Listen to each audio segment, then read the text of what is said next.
ಶ್ರೀಪಾದರುಗಳವರಿಗೆ ಅನಂತ ಶಿರಸಾಷ್ಟಾಂಗ ಪ್ರಣಾಮಗಳನ್ನು ಮಾಡುತ್ತಾ ಮುಂದೆ ಅನುಗ್ರಹ ಸಂದೇಶವನ್ನು ನಡೆಸಿಕೊಡಬೇಕು ಎಂಬುದಾಗಿ ಪ್ರಾರ್ಥನೆ ಮಾಡ್ತಾರೆ.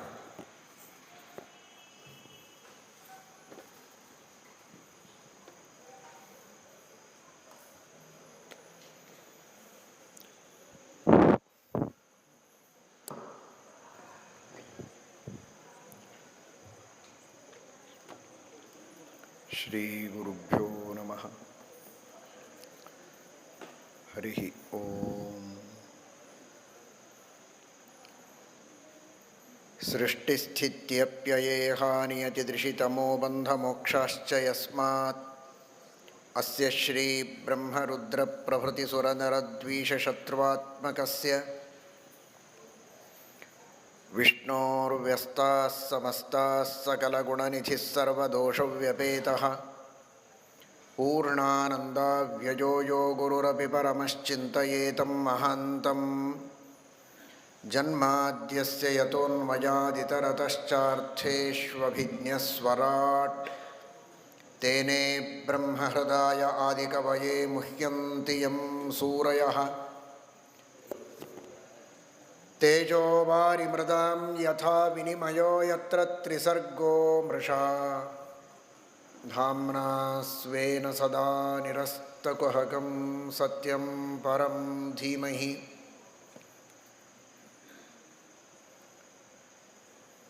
ಧರ್ಮವಿಜ್ಞಾನವೈರಾಗ್ಯಪರಮೈಶ್ವರ್ಯಶಾಲಿನಃ ಆನಂದತೀರ್ಥಭಗವತ್ಪಾದಾನ್ ವಂದೇ ನಿರಂತರಂ.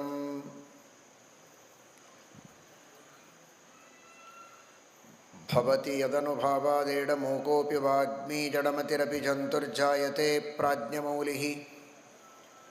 ಸಕಲವಚನಚೇತೋ ದೇವತಾ ಭಾರತೀ ಸಾ ಮಮ ವಚಸಿ ನಿಧತ್ತಾಂ ಸನ್ನಿಧಿಂ ಮಾನಸೇ ಚ.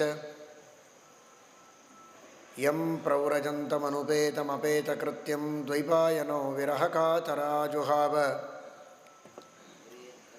ಪುತ್ರೇತಿ ತನ್ಮಯತಯಾ ತರವೋಪಿ ನೇದುಸ್तं ಸರ್ವಭೂತಹೃದಯಂ ಮುನಿಮಾನತೋಸ್ಮಿ. ನಮೋऽस्तु ತಾತ್ವಿಕಾ ದೇವಾಃ ವಿಷ್ಣುಭಕ್ತಿಪರಾಯಣಾಃ ಧರ್ಮಮಾರ್ಗೇ ಪ್ರೇರಯಂತು ಭವಂತಃ ಸರ್ವ ಏವ ಹಿ.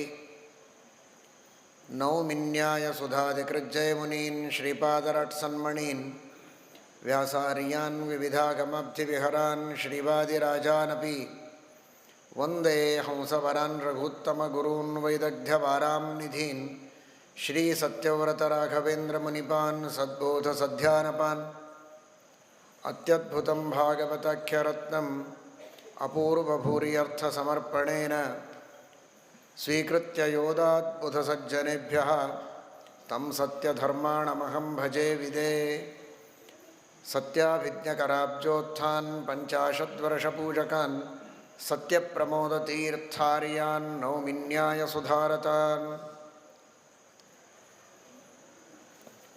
ಶ್ರೀಶುಕ ಉವಾಚ ಅಥ ಸರ್ವಗುಣೋಪೇತಃ ಕಾಲಃ ಪರಮಶೋಭನಃ ಯರ್ಹೇವಾ ಜನಜನ್ಮರ್ಕ್ಷಃ ಶಾಂತರ್ಕ್ಷಗ್ರಹತಾರಕಃ. ಸ್ವಸ್ತ್ಯಸ್ತು ಅಶೇಷಸನ್ಮಂಗಲಾನಿ ಸಂತು ಶ್ಲೋಕೈಕಶ್ರವಣಪಠನಮಾತ್ರೇಣ ಕಥಾವಕ್ತುಶ್ಚ ಶ್ರೋತॄಣಾಂ ನಿಖಿಲಕಲಿಕೃತಕಲ್ಮಷಾಪನೋದನಪಟುತರೆ ಧರ್ಮಾದ್ಯಖಿಲಪುರುಷಾರ್ಥಸಾಧನೀಭೂತೆ ಶ್ರೀಮದ್ಭಾಗವತೆ ಮಹಾಪುರಾಣೇ ಪಾರಮಹಂಸ್ಯಾಂ ಸಂಹಿತಾಯಾಂ ಅದ್ಯ ಕಥಾಪ್ರಸಕ್ತೌ ಕಿಂಚಿತ್ ಪೂರ್ವಪ್ರಸಕ್ತಪ್ರಮೇಯಾನುವಾದಃ. ಹರಿ ಓಂ.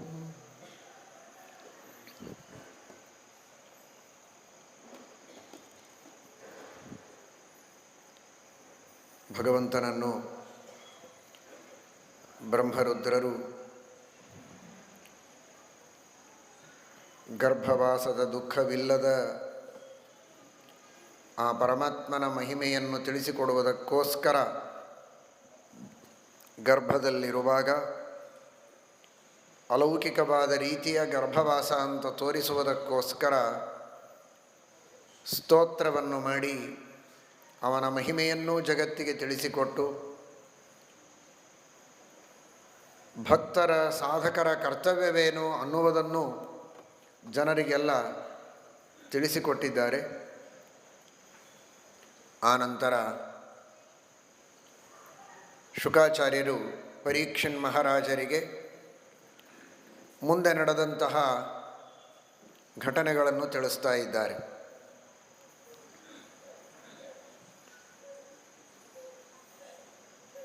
ಬ್ರಹ್ಮದೇವರು, ರುದ್ರದೇವರು ಹಾಗೂ ಅವರ ಜೊತೆಗೆ ಬಂದಂತಹ ಎಲ್ಲ ದೇವತೆಗಳು ಸ್ತೋತ್ರವನ್ನು ಮಾಡಿ ತಮ್ಮ ತಮ್ಮ ಲೋಕಗಳಿಗೆ ತೆರಳಿದ್ದಾರೆ.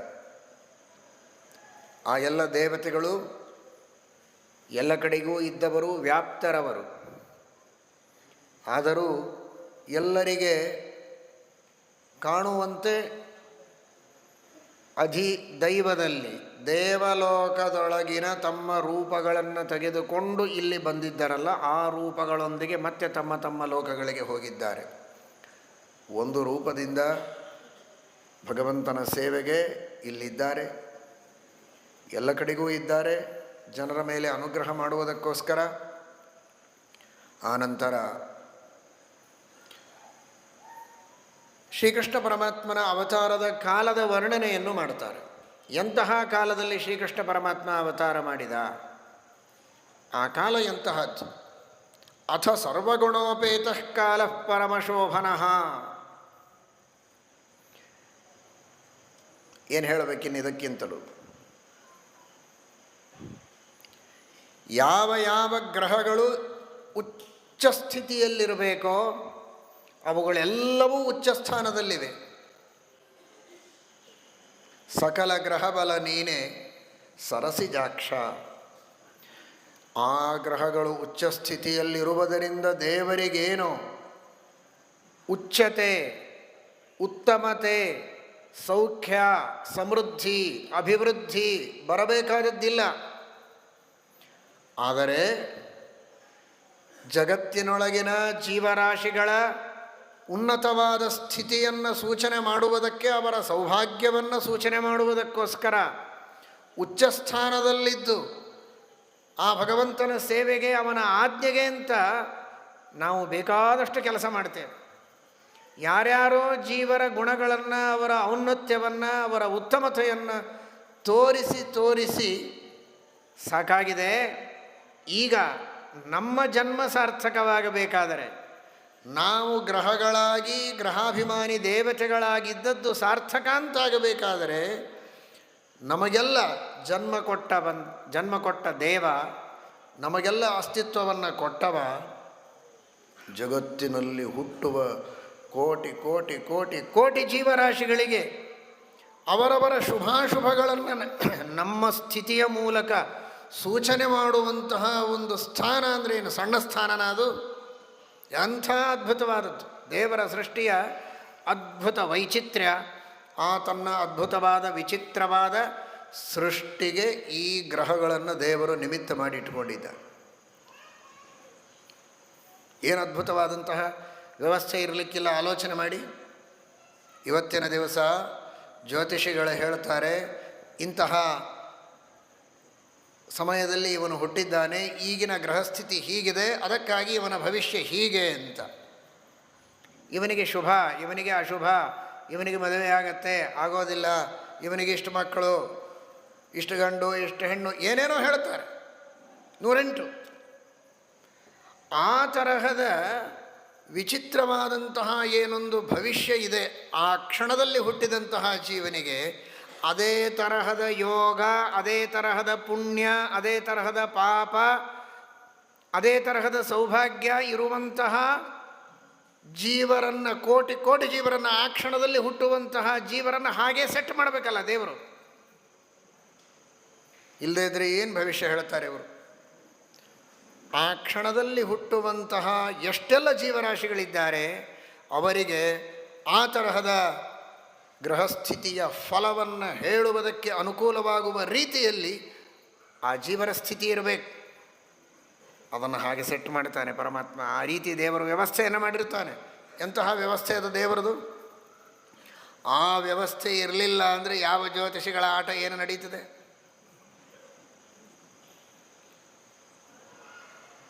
ಜ್ಯೋತಿಷಿಗಳ ಮಾತು ಸತ್ಯ ಆಗಬೇಕು. ಜ್ಯೋತಿಷ್ಯ ಶಾಸ್ತ್ರ ಇದು ಸತ್ಯ ಆಗಬೇಕು. ಪ್ರತ್ಯಕ್ಷಂ ಜ್ಯೋತಿಷಂ ಶಾಸ್ತ್ರಂ. ಅದನ್ನು ಸತ್ಯ ಮಾಡುವುದಕ್ಕೋಸ್ಕರವಾಗಿ ಸತ್ಯ ಸಂಕಲ್ಪನಾದಂತಹ ಭಗವಂತ ಸತ್ಯ ಧರ್ಮನಾದ ಭಗವಂತ, ಸತ್ಯ ಸಂಕಲ್ಪನಾದ ಭಗವಂತ ತನ್ನ ಸಂಕಲ್ಪಕ್ಕೆ ತಕ್ಕಂತೆ ಆ ಜೀವರಾಶಿಗಳ ಧರ್ಮಾಧರ್ಮಗಳಿಗೆ ತಕ್ಕಂತೆ ಅವರವರನ್ನು ಸರಿಯಾಗಿ ಆ ಕಾಲದಲ್ಲಿ ಹುಟ್ಟಿಸುವಂತೆ ವ್ಯವಸ್ಥೆ ಮಾಡಿ ಗ್ರಹಗಳ ಮರ್ಯಾದೆಯನ್ನು ಕಾಯ್ದಿದ್ದಾನೆ, ಜ್ಯೋತಿಷಿಗಳ ಮರ್ಯಾದೆಯನ್ನು ಕಾಯ್ದಿದ್ದಾನೆ. ಅಂದಮೇಲೆ ಆ ಎಲ್ಲ ಗ್ರಹಗಳು ಈ ಪರಮಾತ್ಮನ ಅವತಾರದ ಕಾಲದಲ್ಲಿ ಅವನಿಗೆ ಕೃತಜ್ಞತೆಯನ್ನು ಸೂಚನೆ ಮಾಡುವುದಕ್ಕಾಗಿ ಹಿಗ್ಗಿ ಹೀರಿಕಾಯಿಯಾಗಿ ಉನ್ನತೋನ್ನತ ಸ್ಥಾನದಲ್ಲಿ ನಿಂತು ಅಥ ಸರ್ವಗುಣೋಪೇತಃ ಕಾಲಃ ಪರಮಶೋಭನಃ ಎಲ್ಲವೂ ಅತ್ಯುನ್ನತ ಮಟ್ಟದಲ್ಲಿತ್ತು. ಕಾಳಿದಾಸ ಹೇಳ್ತಾನೆ, ಗ್ರಹೈಸ್ತತಃ ಪಂಚಭಿ ಉಚ್ಚರ ಸಂಶ್ರಯೈ ಅಸೂರ್ಯಗೈ ಎಂಬುದಾಗಿ ವರ್ಣನೆ ಮಾಡುವಾಗ ಹಾಗೆ ಎಲ್ಲವೂ ಉನ್ನತ ಸ್ಥಾನದಲ್ಲಿವೆ.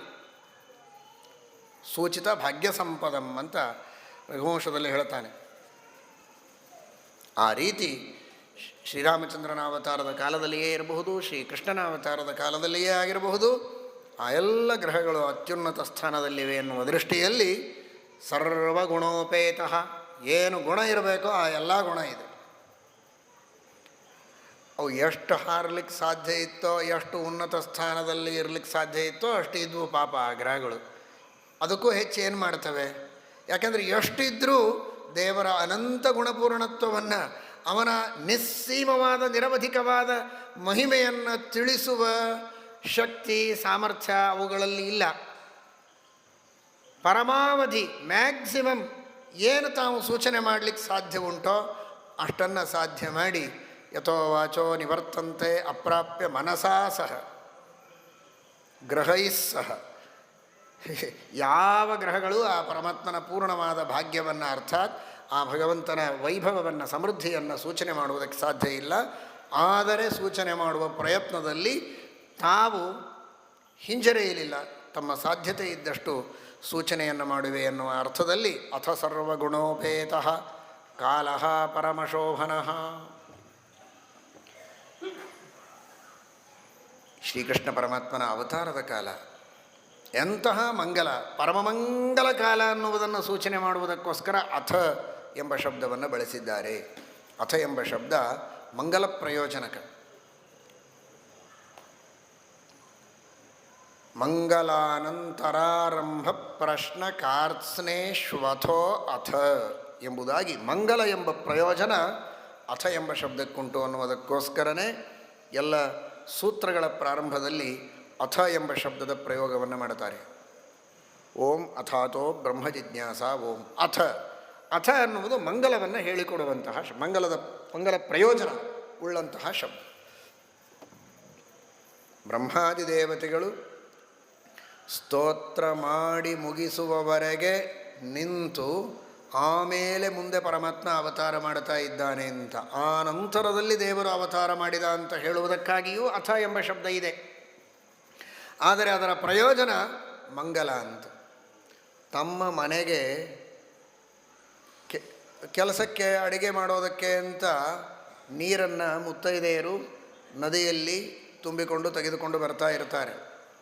ನೀರು ತೆಗೆದುಕೊಂಡು ಬರ್ತಾ ಇರೋದು ಅವರ ಮನೆ ಕೆಲಸಕ್ಕೆ. ಆದರೆ ಯಾವುದೋ ಒಂದು ಶುಭ ಕಾರ್ಯಕ್ಕೋಸ್ಕರವಾಗಿ ಹೊರಟಂತಹ ಒಬ್ಬ ವ್ಯಕ್ತಿಗೆ ಸುಮಂಗಲಿ ಸ್ತ್ರೀ ತುಂಬಿದ ಕೊಡವನ್ನು ತೆಗೆದುಕೊಂಡು ಬರ್ತಾ ಇದ್ದಾಳೆ, ಬಲಭಾಗದಲ್ಲಿ ಹೋಗ್ತಾ ಇದ್ದಾಳೆ ಅಂದರೆ ನನ್ನ ಕಾರ್ಯ ಯಶಸ್ವಿಯಾಗುತ್ತೆ ಅಂತ ಅವನಿಗೆ ಶುಭ ಶಕುನ ಅದು. ನನಗೋಸ್ಕರ ಅಂತ ಅವರು ಬಂದಿಲ್ಲ, ಅವರು ಬೇರೆ ಕೆಲಸಕ್ಕೆ ಬಂದಿದ್ದಾರೆ ಅಂದರೆ ಅವರು ಯಾವುದಕ್ಕಾದರೂ ಬಂದಿರಬಹುದು. ಇವನಿಗೆ ಆ ಶುಭ ಶಕುನದ ದರ್ಶನವೇ ಒಂದು ಮಂಗಲ. ಹಾಗೆ ಬ್ರಹ್ಮಾದಿ ದೇವತೆಗಳು ಸ್ತೋತ್ರ ಮಾಡಿದ ನಂತರ ದೇವರು ಅವತಾರ ಮಾಡಿದ ಅಂತ ಹೇಳಲು ಹೊರಟಿದ್ದರೂ ಅಥ ಎಂಬ ಶಬ್ದ ಮಂಗಲ ಅನ್ನುವ ಅರ್ಥವನ್ನು, ಮಂಗಲ ಎಂಬ ಪ್ರಯೋಜನವನ್ನು ನಮಗೆ ನೀಡುತ್ತದೆ ಎಂಬುದಾಗಿ ಇಲ್ಲಿ ನಾವು ಅರ್ಥ ಮಾಡಿಕೊಳ್ಳಬೇಕು. ಆ ಭಗವಂತನ ಅವತಾರ ಇಡೀ ಜಗತ್ತಿಗೆ ಮಂಗಲವನ್ನು ಉಂಟು ಮಾಡುವುದಕ್ಕೋಸ್ಕರ ಇದೆ ಅಂತ ತೋರಿಸುವುದಕ್ಕೆ ಅಥ ಎಂಬ ಶಬ್ದವನ್ನು ಪ್ರಯೋಗ ಮಾಡಿದ್ದಾರೆ ವೇದವ್ಯಾಸದೇವರು. ಪರಮಾತ್ಮ ಒಂದು ಕಾಲದಲ್ಲಿ ಅವತಾರ ಮಾಡಿದ ಅಂತ, ಆ ಭಗವಂತ ಈ ಒಂದು ಕಾಲದಲ್ಲಿ ಅವತಾರ ಮಾಡಿದ ಅಂದರೆ ಆ ಕಾಲ ಅನ್ನೋದಾದರೂ ಭಗವಂತನಿಗೆ ಬೇಕಾಯಿತಲ್ಲ ಅವತಾರಕ್ಕೆ. ಸ್ವತಂತ್ರನಾದ ಭಗವಂತನಿಗೆ ಯಾವ ವಸ್ತುಗಳ ಅಪೇಕ್ಷೆಯೂ ಇಲ್ಲದೇ ಇದ್ದವನಿಗೆ ಈ ಕಾಲದ ಅಪೇಕ್ಷೆಯಾದರೂ ಯಾಕೆ ಅಂತ ಅದಕ್ಕೆ ಶ್ರೀಮದಾಚಾರ್ಯರು ಅನುವ್ಯಾಖ್ಯಾನದಲ್ಲಿ ಸೂತ್ರ ಭಾಷ್ಯದಲ್ಲಿ ನಿರ್ಣಯ ಮಾಡಿದ್ದಾರೆ. ಸಾಧನಾನಾಂ ಸಾಧನತ್ವಂ, ಆ ಎಲ್ಲ ಕಾರಣಗಳಲ್ಲಿರುವ ಕಾರಣತ್ವ ಇದು ಭಗವಂತನ ಅಧೀನವಾದದ್ದರಿಂದ ಅಂತಹ ಕಾರಣಗಳ ಅಪೇಕ್ಷೆಯನ್ನು ದೇವರು ಮಾಡಿದರೂ ಮಾಡದೇ ಇದ್ದಂತೆ ಕೇವಲ ಲೀಲೆ, ತನ್ನ ಅಧೀನವಲ್ಲದ ಕಾರಣಗಳನ್ನು ಬಳಸಿದರೆ ಆಗ ಅವನು ಪರಾಧೀನ. ತಾನೇ ಕೇವಲ ಆಟಕ್ಕೆ ಕ್ರೀಡೆಗೆ ಅಂತ ಸೃಷ್ಟಿಯನ್ನು ಮಾಡಿ ಅದನ್ನು ಉಪಯೋಗಿಸಿದರೆ ಅದು ಪರಾಧೀನತೆಗೆ ದ್ಯೋತಕವಲ್ಲ. ಕೆಲವರು ಓಡಾಡುವಾಗ ವಾಕಿಂಗ್ ಸ್ಟಿಕ್ ಅಂತ ಇಟ್ಟುಕೊಂಡು ಓಡಾಡ್ತಾರೆ. ಅದು ಅವರಿಗೆ ವಯಸ್ಸಾಗಿದೆ ಎನ್ನುವುದಕ್ಕೋಸ್ಕರ ಅಲ್ಲ, ಕೋಲಿಲ್ಲದೆ ಇದ್ದರೆ ನಡಿಲಿಕ್ಕೆ ಬರೋದಿಲ್ಲ ಅಂತಲ್ಲ, ಸುಮ್ಮನೆ ಆಟಕ್ಕೆ ಅಂತ ಕೋಲು ತಿರುಗಿಸ್ತಾ ಓಡಾಡ್ತಾ ಇರ್ತಾರೆ. ಗಟ್ಟಿ ಇದ್ದವರು ಕೂಡ ಕೋಲಿಲ್ಲದೆ ಇದ್ದರೆ ನಡೆಯೋದಕ್ಕಾಗೋದಿಲ್ಲ ಅಂತಲ್ಲ, ಆದರೆ ಕೋಲು ಹಿಡಿದುಕೊಂಡೇ ಅವರು ಹೋಗ್ತಾರೆ. ಯಾಕೆ ಅಂದರೆ ಅವರ ಇಚ್ಛೆ, ಅದು ಅವರಿಗೊಂದು ಆಟ. ಹಾಗೆ ಭಗವಂತ ಎಲ್ಲ ಕಾರಣಗಳನ್ನು ತಾನು ಸ್ವೀಕಾರ ಮಾಡೋದು. ಅವುಗಳಿಲ್ಲದೆ ಎಲ್ಲವನ್ನೂ ಮಾಡುವುದಕ್ಕೆ ಸಾಧ್ಯ ಇದೆ, ಆದರೆ ಅವುಗಳನ್ನು ತೆಗೆದುಕೊಂಡೇ ಮಾಡ್ತಾನೆ ಪರಮಾತ್ಮ ಅನ್ನುವ ಅರ್ಥದಲ್ಲಿ ಭಗವಂತ ಕಾಲವನ್ನು ಸ್ವೀಕಾರ ಮಾಡಿದ್ದಾನೆ. ನಿಜವಾಗಿ ನೋಡಿದರೆ ಆ ಕಾಲದಲ್ಲಿ ಕಾಲನಾಮಕನಾಗಿ ಪರಮಾತ್ಮ ತಾನೇ ಇದ್ದಾನೆ, ಅದು ಭಗವಂತನ ಅಧೀನ. ಅದನ್ನೂ ಸೂಚನೆ ಮಾಡುವುದಕ್ಕಾಗಿ ಅಥ ಸರ್ವಗುಣೋಪೇತಃ ಕಾಲಃ. ಅಂದರೆ ಪರಮಾತ್ಮ, ಅಕಾರ ಸರ್ವಭಾಗಾತ್ಮ ಪರಬ್ರಹ್ಮಾಭಿಧಾಯಕ. ಸಕಲ ವೇದಗಳಿಂದ ಶಾಸ್ತ್ರಗಳಿಂದ ಪ್ರತಿಪಾದ್ಯನಾದಂತಹ ಭಗವಂತ ಅ ಎಂಬ ಅಕ್ಷರದ ಅರ್ಥ. ಅ ಎಂಬ ಅಕ್ಷರ ಇದು ಬಹಳ ಅದ್ಭುತವಾದದ್ದಿದು. ನೀವು ಸಂಸ್ಕೃತದಲ್ಲಿ ತೆಗೆದರೆ ಮೊದಲ ಅಕ್ಷರ ಅ, ಕನ್ನಡದಲ್ಲಿ ನೋಡಿದರೆ ಅ, ಯಾವ ಭಾಷೆಯಲ್ಲಿ ನೋಡಿದರೂ ಅ, ಆಂಗ್ಲ ಭಾಷೆಯಲ್ಲಿಯೂ ಎ, ಅದು ಅ. ಹೀಗಾಗಿ ಎಲ್ಲಿ ನೋಡಿದರೂ ಅಕಾರಕ್ಕೆ ಮೊಟ್ಟ ಮೊದಲಿನ ಸ್ಥಾನ ಇದೆ. ಕಾರಣ ಅಕಾರೋ ವಾಸುದೇವ ಸ್ಯಾತ್. ಯಾವುದೇ ಏಕಾಕ್ಷರ ಕೋಶವನ್ನು ತೆಗೆದು ನೋಡಿದರೆ ಅಕಾರ ಇದು ವಿಷ್ಣುವಾಚಕ. ಅಕಾರಕ್ಕೆ ಮೊಟ್ಟ ಮೊದಲಿನ ಸ್ಥಾನ ಎಲ್ಲ ಭಾಷೆಗಳಲ್ಲಿಯೂ ಇದೆ. ವಿಷ್ಣುವಿಗೇನೆ ಮೊಟ್ಟ ಮೊದಲಿನ ಸ್ಥಾನ. ವಿಷ್ಣುರ್ವೈ ದೇವಾನಾಂ ಪರಮಃ, ಅಗ್ನಿರ್ವೈ ದೇವಾನಾಂ ಅವಮಃ, ವಿಷ್ಣು ಪರಮಃ. ಆ ಭಗವಂತನೇ ಸರ್ವೋತ್ತಮ ಅನ್ನುವುದರ ಸೂಚನೆಯನ್ನು ಮಾಡುವ ರೀತಿಯಲ್ಲಿ ಅ ಎಂಬ ಅಕ್ಷರ ಇದು ಮೊದಲಕ್ಷರ. ಎಲ್ಲ ದೇವತೆಗಳಲ್ಲಿ ಮೊದಲ ಸ್ಥಾನ ವಿಷ್ಣುವಿಗೆ ಅಂತ ತಿಳಿಸ್ತದೆ. ಅಂತಹ ಸಕಲ ಶಾಸ್ತ್ರಗಳಿಂದ ಪ್ರತಿಪಾದ್ಯನಾದ ಅನಂತ ಗುಣಪೂರ್ಣ ನಿರ್ದೋಷನಾದ ಜೀವ ಜಡಾತ್ಮಕ ಪ್ರಪಂಚದಿಂದ ಭಿನ್ನನಾದ ಪರಮಾತ್ಮನನ್ನು ಹೇಳಿಕೊಡುವ ಶಬ್ದ ಅದು ಅ ಎಂಬ ಶಬ್ದ. ಅಂತಹ ಅ ಎಂಬ ಶಬ್ದ ಉಂಟಲ್ವಾ, ಅಕಾರ, ಅದು ಪರಮಾತ್ಮನನ್ನು ಹೇಳಿಕೊಡುತ್ತದೆ. ಥ ತಥೌ ಪ್ರಾಣಾತ್ಮಕೌ ಪ್ರೋಕ್ತೌ ವ್ಯಾಪ್ತಿ ಸ್ಥಿತಿ ವಿಧಾಯಕೌ. ಶ್ರೀಮದಾಚಾರ್ಯರಂತಾರೆ ತ ಥ, ತ ಅಂದರೆ ಎಲ್ಲ ಕಡೆಗೆ ವ್ಯಾಪ್ತನಾದ ಪರಮಾತ್ಮ. ಥ ಪರಮಾತ್ಮನ ವಿಶೇಷವಾದ ಸ್ಥಿತಿಯನ್ನು ಸನ್ನಿಧಾನವನ್ನು ಹೇಳಿಕೊಡುವ ಅಕ್ಷರ ಅದು ಥ. ಹೀಗಾಗಿ ಅಕಾರವಾಚ್ಯನಾದಂತಹ ಗುಣಪೂರ್ಣನಾದಂತಹ ಯಾವ ಪರಮಾತ್ಮ ಇದ್ದಾನೆ ಅವನ ಥ ಸ್ಥಿತಿ ಸನ್ನಿಧಾನದಿಂದ ಕೂಡಿದಂತಹ ಕಾಲ. ಆ ಗುಣಪೂರ್ಣನಾದ ದೇವರ ಸನ್ನಿಧಾನ ಇದ್ದದ್ದಕ್ಕೆ ಇದು ಸರ್ವಗುಣೋಪೇತವಾಗಿದೆ. ಅಥ ಸರ್ವಗುಣೋಪೇತಃ ಕಾಲ ಪರಮಶೋಭನಃ. ಯಾಕೆ ಈ ಕಾಲ ಸರ್ವಗುಣೋಪೇತ ಆಯಿತು ಅಂದರೆ ಇದರೊಳಗೆ ಸನ್ನಿಹಿತನಾಗಿದ್ದಾನೆ ತಾನೆ ಪರಮಾತ್ಮ. ಈಗ ಎಲ್ಲ ಕಾಲದಲ್ಲಿಯೂ ದೇವರಿದ್ದಾನೆ. ವಿಶೇಷವಾಗಿ ಆ ಕೃಷ್ಣಾವತಾರದ ಕಾಲದಲ್ಲಿ ಪರಮಾತ್ಮ ತನ್ನ ಸನ್ನಿಧಾನ ವಿಶೇಷವನ್ನಿಟ್ಟ. ಅದಕ್ಕೆ ಅದು ಪವಿತ್ರ ಕಾಲ, ಅದು ಪರ್ವಕಾಲ, ಅದು ಪುಣ್ಯಕಾಲ. ಯಾಕೆ ಅಂದರೆ ಭಗವಂತನ ಸನ್ನಿಧಾನ ವಿಶೇಷ ಇದೆ. ಅಥ ಆ ಪರಮಾತ್ಮನ ವಿಶೇಷ ಸನ್ನಿಧಾನಕ್ಕೆ ಪಾತ್ರವಾದಂತಹ, ಆದ್ದರಿಂದಲೇ ಯಥಾಶಕ್ತಿ ತನ್ನ ಯೋಗ್ಯತೆಗೆ ಅನುಗುಣವಾಗಿ ಸರ್ವಗುಣೋಪೇತವಾದಂತಹ ಕಾಲ ಅದು ಕೃಷ್ಣಾವತಾರದ ಕಾಲ. ಅಂತಹ ಕಾಲದಲ್ಲಿ ಭಗವಂತ ಮುಂದೆ ಅವತಾರ ಮಾಡುತ್ತಾನೆ ಎನ್ನುವ ಸಂಗತಿಯನ್ನು ಇಲ್ಲಿ ತಿಳಿಸ್ತಾ ಇದ್ದಾರೆ. ಇನ್ನೂ ಒಂದನ್ನು ನಾವು ಚಿಂತನೆ ಮಾಡೋದಾದರೆ,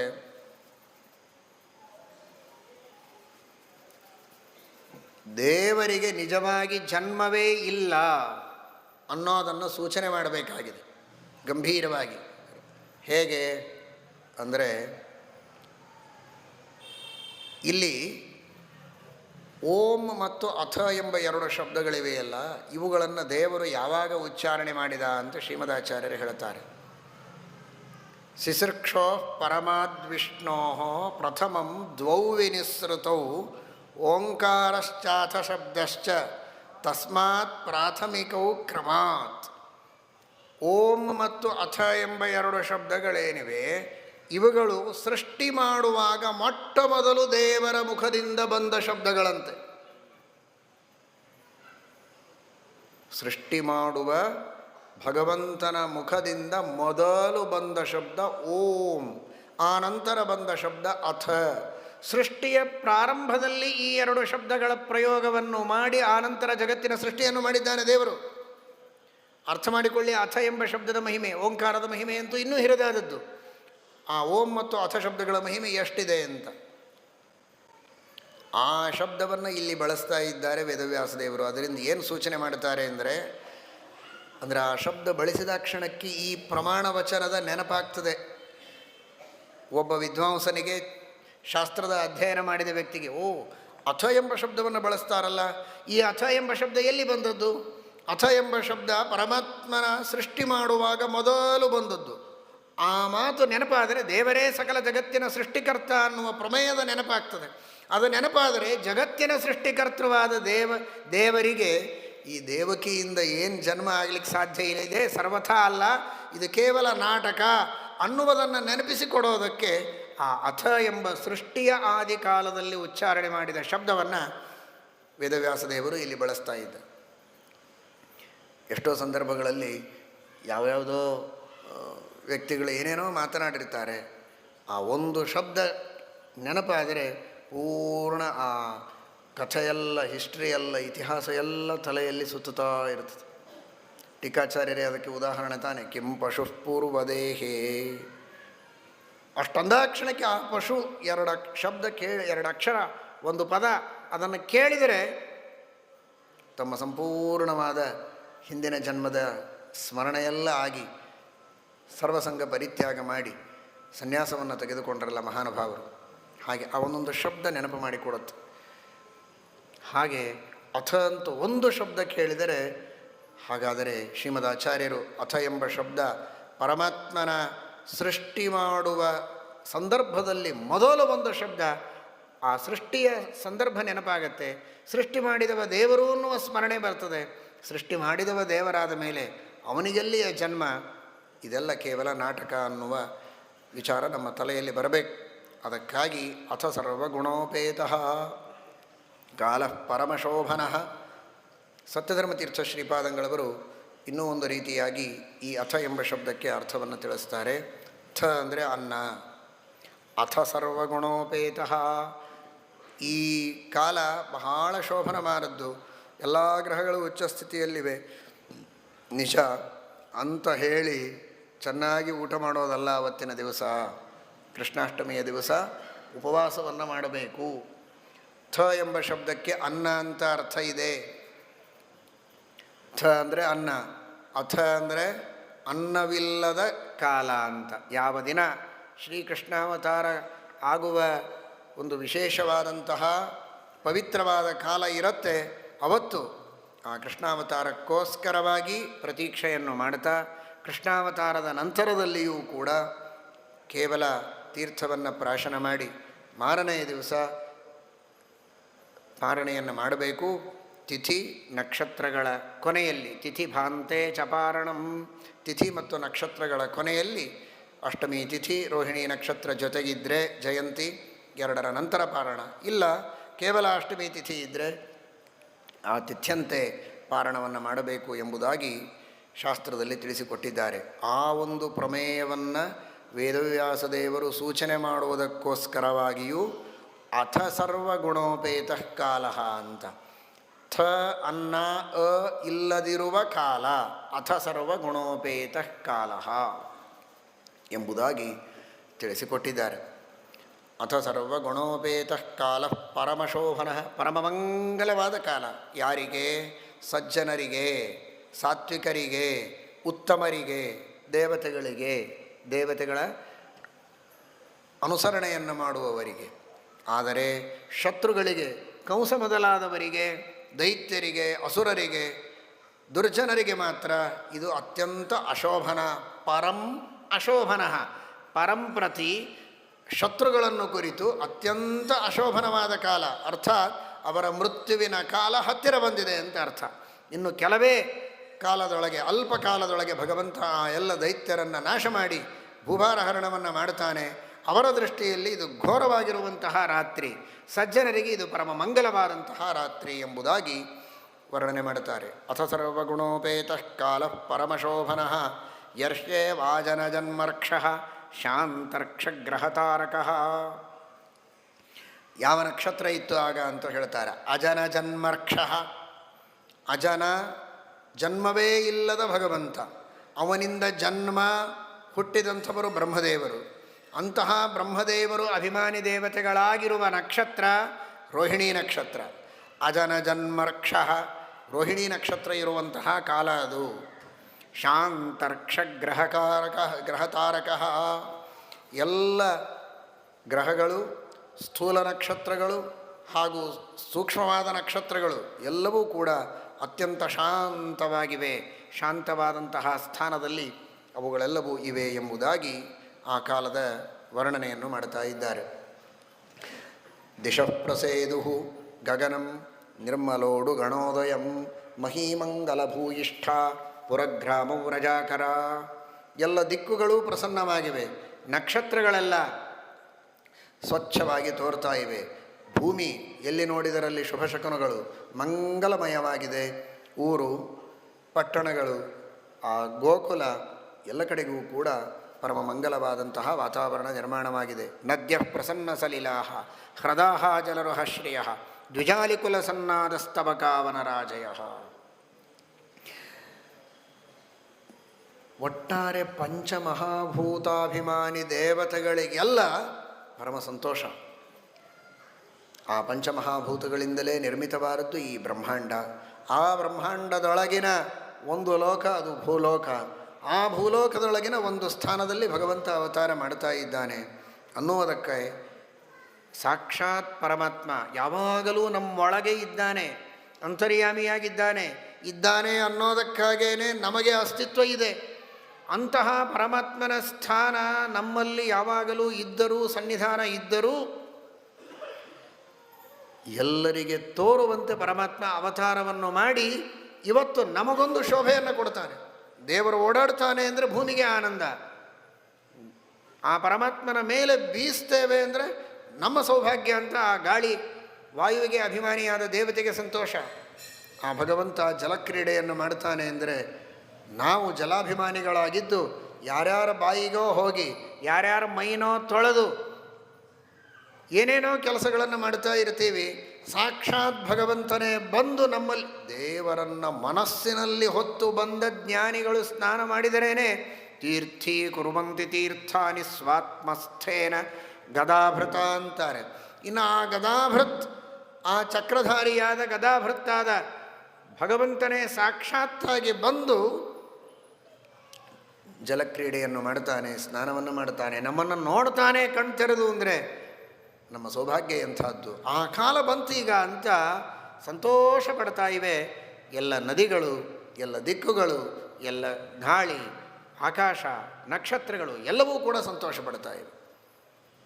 ಕಾರಣ ಪರಮಾತ್ಮ ಅವತಾರ ಮಾಡ್ತಾ ಇದ್ದಾನೆ. ವವೌ ವಾಯು ಸುಖಸ್ಪರ್ಶಃ ಪುಣ್ಯಗಂಧ ವಹಶುಚಿ ಅಗ್ರಯಶ್ಚ ದ್ವಿಜಾತೀನಾಂ ಶಾಂತಾಸ್ತತ್ರ ಸಮಿಂಧತ್. ಅಗ್ನಿಗಳೆಲ್ಲ ಅತ್ಯಂತ ಚೆನ್ನಾಗಿ ಪ್ರಜ್ವಲಿಸ್ತಾ ಇವೆ. ಪ್ರದಕ್ಷಿಣಾರ್ಚಿರ್ಹ ವಿರಗ್ನಿರಾದದೆ ಅಂತ ಕಾಳಿದಾಸ ಹೇಳ್ತಾನೆ. ಅಗ್ನಿ ಇದು ಪ್ರಜ್ವಲಿಸುವಾಗ ಬಲಭಾಗಕ್ಕೆ ಅದರ ಅರ್ಚಿಗಳು ಹೋಗ್ತಾ ಇದ್ದರೆ ಶುಭ ಅಂತ. ಪ್ರದಕ್ಷಿಣಾರ್ಚಿರ್ಹ ವಿರಗ್ನಿರಾದದೆ, ಆಹುತಿಗಳನ್ನು ಹಾಗೆ ಸ್ವೀಕಾರ ಮಾಡ್ತಾ ಇದ್ನ ಅಂತ. ಹಾಗೆ ಅಗ್ನಿಗಳೆಲ್ಲ ಅತ್ಯಂತ ಮಂಗಲಮಯವಾದ ರೀತಿಯಲ್ಲಿ ದಕ್ಷಿಣ ಭಾಗಕ್ಕೆ ಪ್ರಜ್ವಲಿಸ್ತಾ ಇವೆ, ಆಹುತಿಗಳನ್ನು ಸ್ವೀಕಾರ ಮಾಡ್ತಾ ಇವೆ. ಮನಾಂಸ್ಯಾಸನ್ ಪ್ರಸನ್ನಾನಿ ಸಾಧೂನಾಮ ಸುರದ್ರಹಾಂ ಜಾಯಮಾನೇ ಜನೇ ತಸ್ಮಿನ್ ನೇದುರ್ದುಂದುಭಿಯೋದಿವಿ ಜಗುಃ ಕಿನ್ನರ ಗಂಧರ್ವಾಹ ತುಷ್ಟುವು ಸಿದ್ಧಚಾರಣ ವಿದ್ಯಾಧರಾಶ್ಚಿನ್ನ ಋತು ಅಪ್ಸರೋಭಿಸ್ಸಮಂ ಮುದ. ಗಂಧರ್ವರು ಅಪ್ಸರಾಸ್ತ್ರೀಯರೆಲ್ಲ ನೃತ್ಯ ಮಾಡ್ತಾ ಇದ್ದಾರೆ. ಸಜ್ಜನರ ಮನಸ್ಸೆಲ್ಲ ಅರಳಿವೆ, ಸಂತೋಷ ಪಡ್ತಾ ಇದ್ದಾರೆ. ದೇವತೆಗಳು ಪುಷ್ಪವೃಷ್ಟಿಯನ್ನು ಮಾಡಿದ್ದಾರೆ. ಭಾರೀ ವೈಭವದ ವಾದ್ಯ ವೈಭವಗಳೆಲ್ಲ ಅಲ್ಲಿ ತೋರಿ ಬರ್ತಾ ಇವೆ. ಇಂತಹ ಸಂದರ್ಭದಲ್ಲಿ ಮೇಘಗಳ ಗರ್ಜನೆಯೂ ಆಗ್ತಾ ಇದೆ. ಹೇಗೆ ಅಂದರೆ ಮಂದಂ ಮಂದಂ ಜಲಧರಾಹ ಜಗರ್ಜುರನುಸಾಗರಂ, ಮೆಲ್ಲ ಮೆಲ್ಲನೆ ಶಬ್ದಗಳನ್ನು ಮಾಡ್ತಾ ಇವೆಯಂತೆ ಆ ಎಲ್ಲ ಮೇಘಗಳು. ಇದೆಲ್ಲದಕ್ಕೂ ವಾದಿರಾಜ ಶ್ರೀಪಾದಂಗಳವರು ರುಕ್ಮಿಣೀಶ ವಿಜಯದಲ್ಲಿ ಒಂದು ಕೃತ್ಯವನ್ನು ತಿಳಿಸ್ತಾರೆ, ಯಾಕೆ ಹೀಗೆಲ್ಲ ಮಾಡಿದವು ಅಂತ. ಪರಮಾತ್ಮನ ಅವತಾರದ ಹಿನ್ನೆಲೆಯಲ್ಲಿ ಶ್ರೀಮದ್ ಭಾಗವತ ಇದನ್ನೆಲ್ಲ ವರ್ಣನೆ ಮಾಡ್ತಾ ಇದೆಯಲ್ಲ, ಇದಕ್ಕೇನು ಕಾರಣ ಇರಬಹುದು ಅನ್ನುವುದನ್ನು ವಾದಿರಾಜ ಶ್ರೀಪಾದಂಗಳವರು ಬಹಳ ಸುಂದರವಾಗಿ ತಿಳಿಸಿಕೊಡ್ತಾರೆ. ಮೊದಲನೆಯದಾಗಿ ಶ್ರೀಕೃಷ್ಣ ಪರಮಾತ್ಮ ಈ ಕಾಲವನ್ನು ಯಾಕೆ ಆರಿಸಿದ ಅಂತ. ಅಷ್ಟಮಿ ತಿಥಿ, ಶ್ರಾವಣ ಮಾಸ ಕೃಷ್ಣ ಪಕ್ಷ ಅಷ್ಟಮಿ ತಿಥಿ ಕೃಷ್ಣ ಪರಮಾತ್ಮ ತಾನು ಅವತಾರ ಮಾಡಿದ್ದು, ರೋಹಿಣಿ ನಕ್ಷತ್ರ. ಅಷ್ಟಮಿ ತಿಥಿಯಲ್ಲಿ ಯಾಕೆ ಅವತಾರ ಮಾಡಿದ ಅಂದರೆ ಅದಕ್ಕೆ ಹೇಳ್ತಾರೆ, ಪರಮಾತ್ಮ 8 ದಿಕ್ಕುಗಳಲ್ಲಿರುವಂತಹ ಅಸುರರನ್ನು ಎಲ್ಲಿಯೇ ಮೂಲೆ ಮೂಲೆಯಲ್ಲಿ ಯಾರಿಗೂ ಗೊತ್ತಾಗದಂತೆ ಎಲ್ಲಿಯಾದರೂ ರಹಸ್ಯವಾಗಿ ತಾವು ಬಚ್ಚಿಟ್ಟುಕೊಂಡಿದ್ದರೂ ಅವರನ್ನು ಹುಡುಕಿ ಸಂಹಾರ ಮಾಡ್ತೇನೆ, ಯಾರನ್ನೂ ಬಿಡೋದಿಲ್ಲ. 8 ದಿಕ್ಕುಗಳಲ್ಲಿರುವ ಎಲ್ಲ ಅಸುರರನ್ನು ಸಂಹಾರ ಮಾಡಿ ಭೂಭಾರ ಹರಣೆ ಮಾಡ್ತೇನೆ ಅಂತ ತೋರಿಸಲಿಕ್ಕೆ ಆ 8ನೆಯ ತಿಥಿ ಅಷ್ಟಮಿ ತಿಥಿಯ ದಿನ ಶ್ರೀಕೃಷ್ಣ ಪರಮಾತ್ಮ ಅವತಾರ ಮಾಡುವುದಕ್ಕೆ ಸಂಕಲ್ಪ ಮಾಡಿದರಂತೆ. ಹೋಗಲಿ, ಅಷ್ಟಮಿ ತಿಥಿ ಅವತಾರ ಮಾಡಲಿಕ್ಕೆ ಬೇಡ ಅಂದಿಲ್ಲ, ಮಧ್ಯಾಹ್ನ ಮಾಡ್ಬೋದಾಗಿತ್ತಲ್ಲ, ರಾತ್ರಿ ಯಾಕೆ ಅಂತ. ಮತ್ತು ನಿಶಾಚರರು, ದೈತ್ಯರಿಗೆ ನಿಶಾಚರರು ಅಂತ ಕರೀತಾರೆ, ರಾತ್ರಿಯೇ ಓಡಾಡೋದವರು. ಬೆಳಗ್ಗೆ ಎಲ್ಲ ಸಜ್ಜನರ ಓಡಾಟ, ರಾತ್ರಿ ಎಲ್ಲ ನಿಶಾಚರರ ಓಡಾಟ. ಹೀಗಾಗಿ ರಾತ್ರಿ ಓಡಾಡುವವರು ಅಂದರೆ ದೈತ್ಯರು, ಅವರು ಓಡಾಡೋದೇ ರಾತ್ರಿ. ನಿಶಾಚರರ ಸಂಹಾರ ಮಾಡುವುದಕ್ಕೆ ನಾನು ಅವತಾರ ಮಾಡ್ತೇನೆ ಅಂತ ತೋರಿಸುವುದಕ್ಕೆ ರಾತ್ರಿಯೇ ಅವತಾರ ಮಾಡಿದ ಅಂತ ವಾದಿರಾಜ ಶ್ರೀಪಾದಂಗಳವರು ತಿಳಿಸ್ತಾರೆ. ಅಥೋ ಜಯಂತ್ಯಾಂ ಉದಭೂನ್ನಿಶೀಥೆ ಶಶೀವ ದೇವಕ್ಯುದರೋದಯಾದ್ರೇ ದಿಗಷ್ಟಕೆ ರಾತ್ರಿಚರಾಂಜಿಗೀಶೋ ತಿಥಿರ್ನಿಶಾ ಸಾ ಚ ಗುಣೋಚಿತೈವ. ಆಮೇಲೆ ಪರಮಾತ್ಮ ರೋಹಿಣಿ ನಕ್ಷತ್ರವನ್ನು ಯಾಕೆ ಆರಿಸಿಕೊಂಡ ಅಂತ ಅದಕ್ಕಂತಾರೆ, ನಿಜವಾಗಿ ನೋಡಿದರೆ ದೇವರಿಗೆ ಯಾರೂ ತಾಯಿಯೇ ಇಲ್ಲ. ದೇವಕಿಯ ಗರ್ಭದಿಂದ ದೇವರು ಹುಟ್ಟಿದವನೇ ಅಲ್ಲ, ಆದರೂ ದೇವಕಿಯ ಪುತ್ರ ಅಂತ ಪ್ರಸಿದ್ಧಿ ಇದೆ. ಯಾಕೆ ಅಂದರೆ ದೇವಕಿಯನ್ನು ನಿಮಿತ್ತ ಮಾಡಿ ಅವಳಲ್ಲಿ ಪ್ರವೇಶ ಮಾಡಿ ಹೊರಗೆ ಬಂದ ಅಷ್ಟೇ ಅನ್ನೋದಕ್ಕೆ ದೇವಕಿ ಪುತ್ರ ಅಂತ, ದೇವಕಿ ಕೃಷ್ಣನ ತಾಯಿ ಅಂತ, ಕೃಷ್ಣ ಮಾತಾ ಅಂತ ಅವಳು ಪ್ರಸಿದ್ಧಳಾದಳು. ಅದಕ್ಕೆ ಪರಮಾತ್ಮ ಅಂದ, ಈ ರೀತಿ ಅವಳಿಂದ ಹುಟ್ಟದೇ ಇದ್ದರೂ ಕೇವಲ ಅವಳನ್ನು ನಿಮಿತ್ತ ಮಾಡಿಕೊಂಡು ನಾನು ಹೊರಗೆ ಅಭಿವ್ಯಕ್ತನಾದ ಮಾತ್ರಕ್ಕೆ ಅವಳಿಗೆ ಕೃಷ್ಣ ಮಾತಾ ಅಂತ ಹೆಸರು ಬರೋದಾಗಿದ್ದರೆ, ಆ ವಸುದೇವನ ಇನ್ನೊಬ್ಬ ಹೆಂಡತಿಯಾದ ರೋಹಿಣಿಗಾದರೂ ಯಾಕೆ ಅಸಮಾಧಾನ? ರೋಹಿಣಿ ನಕ್ಷತ್ರದಲ್ಲಿ ನಾನು ಅವತಾರ ಮಾಡಿದರೆ ರೋಹಿಣಿಗೂ ಕೂಡ ರೋಹಿಣ್ಯುದಿತ ಅಂತ ನನ್ನನ್ನು ಕರೀತಾರೆ, ರೋಹಿಣಿಯಲ್ಲಿ ಹುಟ್ಟಿದವ ಅಂತ. ಅದು ಯದ್ಯಪಿ ರೋಹಿಣಿ ನಕ್ಷತ್ರದಲ್ಲಿ ನಾನು ಅವತಾರ ಮಾಡಿದ್ದರೂ ಜನರ ದೃಷ್ಟಿಯಲ್ಲಿ ರೋಹಿಣಿಗೂ ನನ್ನ ತಾಯಿ ಅಂತನ್ನುವ ಕೀರ್ತಿ ಬಂದರೆ ಬರಲಿ ಎನ್ನುವ ದೃಷ್ಟಿಯಲ್ಲಿ ಆ ರೋಹಿಣಿ ನಕ್ಷತ್ರದಲ್ಲಿ ಅವತಾರ ಮಾಡಿದ ಅಂತ. ಮೇಲ್ನೋಟಕ್ಕೆ ಏನೋ ಒಂದು ಕಲ್ಪನೆಯನ್ನು ಮಾಡಿ ವಾದರಾಜರು ಕೇವಲ ಸಾಹಿತ್ಯದ ದೃಷ್ಟಿಯಿಂದ ಮಾತ್ರ ಹೇಳ್ತಾ ಇದ್ದಾರೆ ಅಂತ ಅನಿಸುತ್ತೆ. ಕೇವಲ ಕಾವ್ಯದ ದೃಷ್ಟಿಯಿಂದ ವರ್ಣನೆ ಮಾತ್ರ ಅಲ್ಲದೆ ಈ ತತ್ವವನ್ನು ಸೂಚನೆ ಮಾಡಬೇಕಾಗಿದೆ. ರೋಹಿಣಿ ನಕ್ಷತ್ರದಲ್ಲಿ ದೇವರು ಹುಟ್ಟಿದ ಮಾತ್ರಕ್ಕೆ ರೋಹಿಣಿ ದೇವರ ತಾಯಿಯ ಅಲ್ಲ, ಹಾಗೆ ದೇವಕಿಯೂ ಕೂಡ ಪರಮಾತ್ಮನ ತಾಯಿ ಅಲ್ಲ ಅನ್ನುವ ವಸ್ತುಸ್ಥಿತಿಯನ್ನು ತಿಳಿಸೋದಕ್ಕಾಗೇ ಆ ರೀತಿಯಾಗಿ ಹೇಳಿದ್ದಾರೆ. ಅದಕ್ಕಾಗೇ ಸತ್ಯಧರ್ಮತೀರ್ಥ ಶ್ರೀಪಾದಂಗಳವರು ತ್ರ್ಯಂಬಕಂ ಯಜಾಮಹೇ ಎಂಬ ಶಬ್ದಕ್ಕೆ ವ್ಯಾಖ್ಯಾನ ಮಾಡುವಾಗ ಪರಮಾತ್ಮನಿಗೆ ರಾಮದೇವರಿಗೆ ತ್ರ್ಯಂಬಕ ಅಂತ ಕರೀತಾರೆ. ತ್ರ್ಯಂಬಕ ಯಾಕೆ ಅಂದರೆ 3 ತಾಯಂದಿರು ಅಂತ. 3 ಎಲ್ಲಿ ತಾಯಂದಿರು? ಕೌಸಲ್ಯ ಒಬ್ಬಳೇ ಅಲ್ವಾ ತಾಯಿ ಅಂತ. ಯದ್ಯಪಿ ಕೌಸಲ್ಯ ಒಬ್ಬಳೇ ತಾಯಿಯಾದರೂ ಕೂಡ ಕೌಸಲ್ಯ, ಸುಮಿತ್ರ, ಕೈಕೇಯಿ 3 ಜನರನ್ನೂ ತಾಯಿ ಅಂತೇ ಕರೆದಿದ್ದಾರೆ. ಯಾಕೆ ಅಂದರೆ ನಿಜವಾದ ತಾಯಿ ಅಂತನ್ನೋಣ ಅಂದರೆ ಯಾರೂ ಇಲ್ಲ. ಹೆಸರಿಗೆ ತಾಯಿ ಅನ್ನೋದಾದರೆ 3 ಮಂದಿನ ಹೇಳ್ಬೋದಲ್ಲ. ಆದ್ದರಿಂದ ತ್ರ್ಯಂಬಕಂ ಅಂತ ಪರಮಾತ್ಮನಿಗೆ ನಿಜವಾದ ಅರ್ಥದಲ್ಲಿ ತಾಯಿ ಇಲ್ಲ ಅನ್ನೋದನ್ನು ಸೂಚನೆ ಮಾಡೋದನ್ನು ಈ ರೀತಿಯಾಗಿ ಸೂಚನೆ ಮಾಡ್ತಾರಂತೆ. ಸುಮಿತ್ರ, ಕೈಕೇಯಿ ಹೇಗೆ ಹೆಸರಿಗೆ ಅವರನ್ನು ಇವನ ಮಲತಾಯಿ ಮಲತಾಯಿಯನ್ನು ತಾಯಿ ಅಂತ ಕರಿತಾ ಇದ್ದ, ತಾಯಂದರು ಅವರು ನಿಜವಾಗಿ ಅಲ್ಲ. ಹಾಗೇನೇ ಇವಳು ತಾಯಿ ಅಲ್ಲ ಅನ್ನೋ ದೃಷ್ಟಿಯಲ್ಲಿ ತ್ರ್ಯಂಬಕಂ ಅಂತ 3 ಅಂಬಾಗಳನ್ನು ತಾಯಂದಿರನ್ನು ಪಡೆದವ ತ್ರ್ಯಂಬಕ ಅಂತ. ಅದಕ್ಕಾಗೆ ಕೈಕೇಯಿಗೆ ಪರಮಾತ್ಮ ಅಂಬ ಅಂತೆ ಸಂಬೋಧನೆ ಮಾಡ್ತಾನೆ. ಮೈ ಪತತಿ ಗರೀಯಾನ್ ಅಂಬತೆ ಪಕ್ಷಪಾತಃ ಅಂತ. ಈ ರೀತಿ ಯಾಕೆ ಅಂದರೆ ಇಂಥ ದೊಡ್ಡದಾದ ರಾಜ್ಯಭಾರವನ್ನು ನಿನ್ನ ಮಗನಿಗೆ ಒಪ್ಪಿಸಿದಿ, ಭರತನಿಗೆ ಏನೂ ರಾಜ್ಯಭಾರ ಇಲ್ಲದೆ ಆರಾಮಾಗಿ ಅರಣ್ಯದಲ್ಲಿ ವಿಹಾರ ಮಾಡಲಿಕ್ಕೆ ನನಗೆ ಬಿಟ್ಟು ಅಂತ. ಆದ್ದರಿಂದ ನಿಖಿಲ ಭುವನ ಭಾರ ಸ್ಥಾಪಿತೋ ವತ್ಸ ಮೂರ್ಧ್ನಿ, ಅವನ ತಲೆಯ ಮೇಲೆ ಅಷ್ಟು ದೊಡ್ಡ ಭಾರ ಹಾಕಿ ನನ್ನ ಮೇಲೆ ನೀನು ಹೆಚ್ಚು ಪ್ರೀತಿ ಮಾಡಿದ್ದಿ, ನನಗೇನೋ ನೀನು ಅನ್ಯಾಯ ಮಾಡಿದ್ದೀನಿ ನಾನು ತಿಳ್ಕೊಳ್ಳೇ ಇಲ್ಲ ಅಂತಾನೆ. ಹೇಳುವ ತಾತ್ಪರ್ಯ ಈ ರೀತಿ ಒಂದು ತತ್ವವನ್ನು ವಾದಿರಾಜ ಶ್ರೀಪಾದಂಗಳವರು ಇಲ್ಲಿ ತಿಳಿಸಿಕೊಡ್ತಾರೆ. ಚಂದ್ರ ಹೇಗಿರ್ತಾನೆ ಅಷ್ಟಮಿ ತಿಥಿಯಲ್ಲಿ ಅಂತ ವಾದಿರಾಜರ ಅದ್ಭುತವಾದಂತಹ ದೃಷ್ಟಿಕೋನವನ್ನು ನೀವು ಗಮನಿಸಿ. ಎಷ್ಟು ಸುಂದರವಾಗಿ ಹೇಳ್ತಾರೆ. ಅಷ್ಟಮಿ ತಿಥಿ ಚಂದ್ರ ಸರಿಯಾಗಿ ಅರ್ಧ ಇರ್ತಾನೆ, ಪೂರ್ಣಿಮಾ ತಿಥಿ ಪೂರ್ಣವಾಗಿರ್ತಾನೆ, ಅಷ್ಟಮಿ ತಿಥಿ ಅರ್ಧ ಇರ್ತಾನೆ. ಹೀಗಾಗಿ ಆ ಶ್ರೀಕೃಷ್ಣ ಪರಮಾತ್ಮ ಪ್ರಾದುರ್ಭಾವ ಮಾಡುವ ಕಾಲದಲ್ಲಿ ಚಂದ್ರ ಪೂರ್ಣ ಯಾಕಿರಲಿಲ್ಲ, ಅರ್ಧ ಯಾಕಿದ್ದ ಅಂದರೆ ಅವನಿಗೆ ಸಂತೋಷವೂ ಆಗಿತ್ತು, ದುಃಖನೂ ಆಗಿತ್ತು. ಸಂತೋಷ ಏನು? ಕೃಷ್ಣ ಅವತಾರ ಮಾಡಿದ್ದು ಯಾವ ವಂಶದಲ್ಲಿ? ಚಂದ್ರವಂಶದಲ್ಲಿ. ನನ್ನ ವಂಶದಲ್ಲಿ ಶ್ರೀಕೃಷ್ಣ ಪರಮಾತ್ಮ ಸರ್ವೋತ್ತಮನಾದ ಭಗವಂತ ಅವತಾರ ಮಾಡಿದ ಅಂತ ಸಂತೋಷವಾಯಿತಂತೆ. ಆದರೆ ಆ ಕೃಷ್ಣನ ಕಾಂತಿ, ಅವನ ಸೌಂದರ್ಯ ಅದನ್ನು ನೋಡಿದರೆ ನನ್ನನ್ನು ಮೀರಿಸುವ ಕಾಂತಿ ಸೌಂದರ್ಯ ಇದೆಯಲ್ಲ ಅಂತ ಒಂದು ರೀತಿಯ ನಾಚಿಕೆಯಾಗಿ ಅವನು ಸ್ವಲ್ಪ ಕುಗ್ಗಿದ, ಸ್ವಲ್ಪ ಹಿಗ್ಗಿದ. ಹೀಗಾಗಿ ಅರ್ಧಕ್ಕೆ ನಿಂತನಂತೆ ಚಂದ್ರ. ಆದ್ದರಿಂದ ಅದು ಅಷ್ಟಮಿ ಚಂದ್ರ. ಆ ಅಷ್ಟಮಿ ತಿಥಿಯಲ್ಲಿ ಕೃಷ್ಣ ಅವತಾರ ಮಾಡಿದ. ಚಂದ್ರನ ಪರಿಸ್ಥಿತಿ ಹಾಗಿತ್ತು ಅಂತಾರೆ. ಯದಾ ಹರಿಪ್ರಾದುರಭುತ್ಕಲಾಭಿ ತದಾ ಸಮಾಯವ್ಯಯವಂಶ್ಚ ಚಂದ್ರ ಪ್ರಿಯಾಪ್ರಿಯಾಪ್ತ್ಯೇವ ನಿಜಾನ್ವಯೋತ್ಥ ಮುಕುಂದ ವಕ್ತ್ರೇಂದು ಕಲಾವಲೋಕಾತ್ ತದೈವ ಗಂಧರ್ವ ಗಣಾಜಗುಸ್ತಂ ತಿಲೋತ್ತಮಾದ್ಯಾನ ಋತುಸ್ತದೈವ ಸ್ವಗೀತನಾಟ್ಯೇನ ವಿಜೇಷ್ಯಮಾಣಂ ತಮಾತ್ಮಸಾತ್ ಕರ್ತುಮಿವಾಶು ಬಾಲ್ಯೇ. ಇಡೀ ಜಗತ್ತನ್ನೇ ಗೆಲ್ಲುವಂಥವನು ಭಗವಂತ. ಇಡೀ ಭೂಭಾರ ಹರಣ ಮಾಡ್ತಾನೆ, ಎಲ್ಲ ಸುರರ ಸಂಹಾರ ಮಾಡ್ತಾನೆ, ಸಕಲ ದೈತ್ಯರನ್ನೂ ಸೋಲಿಸಿ ಸಂಹಾರ ಮಾಡಿ ಸರ್ವ ವಿಜಯಿಯಾಗಿ ಜಗತ್ತಿನಲ್ಲಿ ಮುಂದೆ ಪ್ರಸಿದ್ಧನಾಗುವವನಿದ್ದಾನೆ. ಅವನನ್ನು ನಾವು ಏನು ಮಾಡಿದರೂ ಗೆಲ್ಲಲಿಕ್ಕೆ ಸಾಧ್ಯ ಇಲ್ಲವೇ ಇಲ್ಲ. ಆದರೆ ಈಗ ಮಾತ್ರ ಇನ್ನೂ ಕೃಷ್ಣ ಪರಮಾತ್ಮ ಅವತಾರ ಮಾಡ್ತಾ ಇದ್ದಾನೆ. ದೇವರಿಗೇನು ವಯಸ್ಸಿನ ವ್ಯತ್ಯಾಸ ಇಲ್ಲ. ಯಾವ ವಯಸ್ಸಿನಲ್ಲಿಯೂ ಆ ಪರಮಾತ್ಮನಿಗೆ ಆಧಿಕ್ಯ, ನ್ಯೂನತೆ, ವೃದ್ಧಿ, ಹ್ರಾಸಗಳೇನಿಲ್ಲ.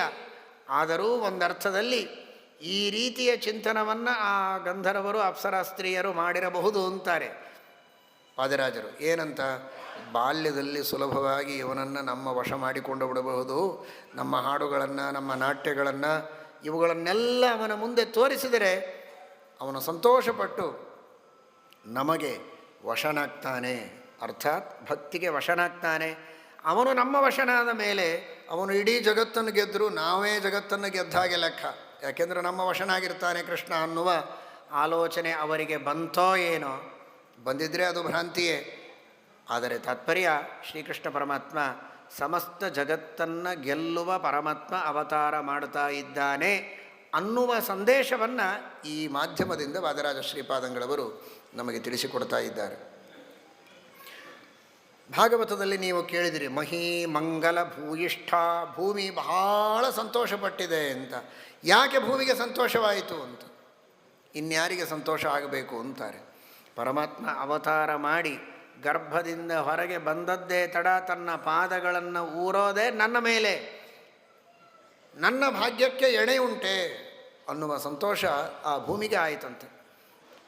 ರಸ ಪ್ರಸನ್ನ ಕಿಲ ರಂಜಿತಾಂ ಮಾಂ ಕರಿಷ್ಯತಿ ಸ್ವಾಂಘ್ರಿತಲಶ್ರಿಯೇತಿ. ತನ್ನ ಪಾದದ ಸ್ಪರ್ಶದಿಂದ ಧ್ವಜ ವಜ್ರ ಅಂಕುಶ ಪದ್ಮಗಳಿಂದ ಚಿಹ್ನಿತವಾದ ಪಾದವನ್ನು ನನ್ನ ಮೇಲೆ ಊರಿ ಊರಿ, ನನಗೇನು ಉರಿ ಇದೆ, ಈ ಎಲ್ಲ ದೈತ್ಯರು ಓಡಾಡಿದ ಉರಿ, ಆ ಉರಿಯನ್ನು ತನ್ನ ಪಾದಗಳನ್ನು ಊರಿ ದೂರ ಮಾಡ್ತಾನೆ ಪರಮಾತ್ಮ ಅಂತನ್ನುವಂತಹ ಸಂತೋಷ ಆ ಭೂಮಿಗೆ ಆಯಿತಂತೆ. ದಿಕ್ಕುಗಳಿಗೆ ಯಾಕೆ ಸಂತೋಷ ಆಯಿತು? ಪರಮಾತ್ಮ ಒಂದೊಂದು ಸತ್ಕಾರ್ಯಗಳನ್ನು ಮಾಡಿದರೂ ಅವನ ಕೀರ್ತಿ ಇಡೀ ದಿಕ್ಕುಗಳಲ್ಲೆಲ್ಲ ಹರಡುತ್ತೆ. ನಾವೆಲ್ಲ ನಮ್ಮ ದಿಕ್ಕುಗಳ ತುಂಬ ಈ ಎಲ್ಲ ಅಸುರರ ದೈತ್ಯರ ಹೊಡೆದಾಟ ಬಡದಾಟ ಕಾದಾಟ ಇವುಗಳ ವಾರ್ತೆಯನ್ನೇ ಹರಡಿಸಿಕೊಂಡು ಅಮಂಗಲರಾಗಿದ್ದೇವೆ, ಅಪವಿತ್ರರಾಗಿದ್ದೇವೆ. ಇದೀಗ ಶ್ರೀಕೃಷ್ಣ ಪರಮಾತ್ಮನ ಕೀರ್ತಿ ದಿಕ್ಕುಗಳ ತುಂಬೆಲ್ಲ ಹರಡಿದರೆ ನಾವೆಲ್ಲ ಮಂಗಲರಾಗ್ತೇವೆ ಎನ್ನುವ ಸಂತೋಷ ದಿಕ್ಕುಗಳಿಗಿತ್ತಂತೆ.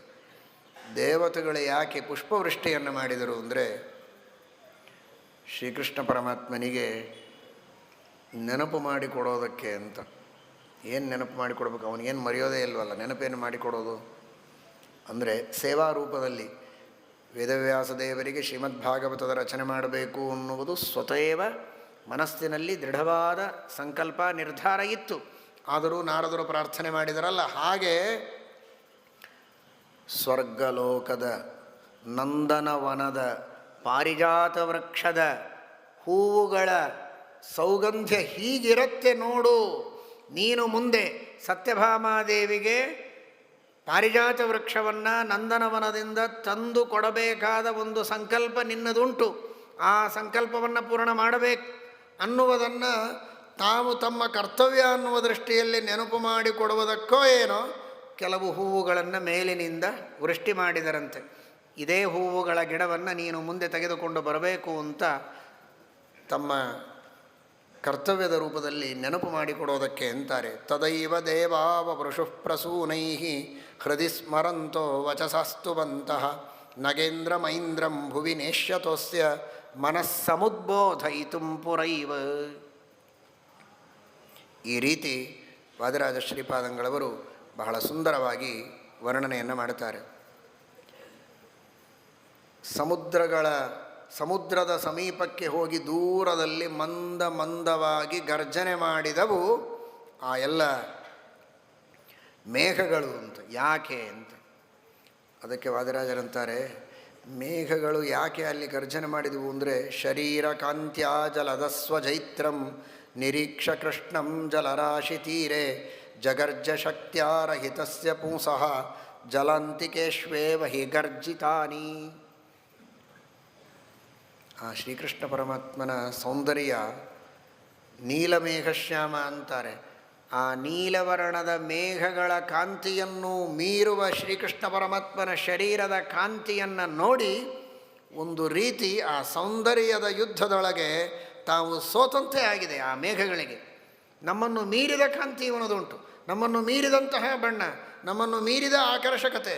ನಾವೇನು ಮಳೆ ಸುರಿಸಬೇಕು ಅಂತೇವೆ, ಬರೀ ನೀರು ಸುರಿಸ್ತೇವೆ. ಇವನು ಏನು ಬೇಕು ಅಂತಾರೆ ಭಕ್ತರು, ಅಂತಹ ಮಳೆಯನ್ನು ಸುರಿಸಲಿಕ್ಕೆ ಸಮರ್ಥನಾದ ಕೃಷ್ಣ ಇವನು. ಜ್ಞಾನ ಬೇಕು ಅಂದರೆ ಜ್ಞಾನ ಸುರಿಸ್ತಾನೆ, ಭಕ್ತಿ ಇದ್ರೆ ಭಕ್ತಿ, ವೈರಾಗ್ಯ ಅಂದರೆ ವೈರಾಗ್ಯ, ಬಂಗಾರ ಅಂದರೆ ಬಂಗಾರ, ಬೆಳ್ಳಿ ಇದ್ರೆ ಬೆಳ್ಳಿ, ಮೋಕ್ಷ ಅಂದರೆ ಮೋಕ್ಷ, ಮೋಕ್ಷವನ್ನೇ ಕೊಡುವಂತಹ ಈ ಮೇಘದ ಮುಂದೆ ನಮ್ಮ ಸಾಮರ್ಥ್ಯ ಏನು, ನಮ್ಮ ಸೌಂದರ್ಯ ಏನು ಅಂತ ಅವುಗಳಿಗೆ ಒಂದು ರೀತಿ ನಾಚಿಕೆಯಾಗಿ, ಒಂದು ರೀತಿಯ ಸೋಲಾಗಿ ಏನು ಮಾಡಿದವು. ಸಾಮಾನ್ಯವಾಗಿ ಯಾರಾದರೂ ಸೋತ್ರೆ ಏನು ಮಾಡ್ತಾರೆ? ಯಾರಿಲ್ಲದೆ ಇದ್ದಲ್ಲಿ ಹುಚ್ಚರು, ದಡ್ಡರು, ತಿಳುವಳಿಕೆ ಇಲ್ಲದೆ ಇದ್ದವರು, ಮೂರ್ಖರು ಇರ್ತಾರಲ್ಲ, ಅಂಥವರ ಮುಂದೆ ಹೋಗಿ ತಮ್ಮ ಪೌರುಷವನ್ನು ಹೇಳಿಕೊಳ್ತಾರೆ. ನಾನು ಬೇಕಾದ್ದು ಮಾಡಿಬಿಡ್ತಾ ಇದ್ದೆ, ಏನೋ ಸುಮ್ಮನೆ ಬಿಟ್ಟಿದ್ದೇನೆ, ಒಂದು ಸಲ ಚಾನ್ಸ್ ಕೊಡೋಣ ಅಂತ. ಬುದ್ಧಿವಂತರ ಮುಂದೆ ಹೇಳಿದರೆ ನಂಬೋದಿಲ್ಲ ಇದನ್ನು. ಆ ರೀತಿ ಜಲ ಅನ್ನುವ ಲ ಮತ್ತು ಡಗಳಿಗೆ ಅಭೇದ ಇದೆ. ಜಲಾಂತಿಕೇಶ್ವೇವ ಹಿಗರ್ಜಿತಾನಿ ಜಡಾಂತಿಕೇಶ್ವೇವ ಹಿಗರ್ಜಿತಾನಿ. ಬುದ್ಧಿರಹಿತರಾದ ವ್ಯಕ್ತಿಗಳ ಮುಂದೆ ಗರ್ಜನೆ ಮಾಡ್ತಾರೆ. ಹಾಗೆ ನೀರು ಅನ್ನುವುದೊಂದು ಜಡ, ಬುದ್ಧಿರಹಿತವಾದ ವಸ್ತು ಅನ್ನುವುದರ ಸಂಕೇತ. ಅಂತಹ ಸಮುದ್ರದಲ್ಲಿ ಹೋಗಿ, ಸಮುದ್ರ ತೀರದಲ್ಲಿ ಹೋಗಿ ಈ ಮೇಘಗಳು ಗರ್ಜನೆ ಮಾಡಿದವು. ಇದರ ಅರ್ಥ ತಮ್ಮ ಸೋಲನ್ನು ಸೋತರೂ ಸೋತಿಲ್ಲ ಅಂತ ಮುಚ್ಚಿ ಹಾಕಿಕೊಳ್ಳುವ ರೀತಿಯಲ್ಲಿ ಆ ಸಮುದ್ರದ ಎದುರಿಗೆ ಒದರಿಕೊಂಡವು, ಕೃಷ್ಣನ ಎದುರಿಗೆ ಪರಾಭವಗೊಂಡು ಅಂತ ವಾದಿರಾಜ ಶ್ರೀಪಾದಂಗಳವರು ಪ್ರಾಕೃತಿಕವಾಗಿರುವಂತಹ ಘಟನೆಗಳ ಹಿನ್ನೆಲೆಯಲ್ಲಿ ಪ್ರಕೃತಿಪಿತನಾದಂತಹ ಭಗವಂತನ ಸರ್ವೋತ್ತಮತ್ವ, ಸ್ವಾತಂತ್ರ್ಯ, ನಿಸ್ಸೀಮ ಶಕ್ತಿತ್ವಗಳ ಅನುಸಂಧಾನವನ್ನು ಯಾವ ರೀತಿಯಲ್ಲಿ ಮಾಡಬೇಕು ಅಂತ ತೋರಿಸಿಕೊಟ್ಟು ಶ್ರೀಮದ್ಭಾಗವತಕ್ಕೆ ವ್ಯಾಖ್ಯಾನವನ್ನು ಮಾಡ್ತಾ ಇದ್ದಾರೆ ವಾದಿರಾಜ ಶ್ರೀಪಾದಂಗಳವರು ಎಂಬುದಾಗಿ ನಾವಿಲ್ಲಿ ತಿಳಿಯಬೇಕು. ಹರಯೇ ನಮಃ. ಶ್ರೀಕೃಷ್ಣಾರ್ಪಣಮಸ್ತು.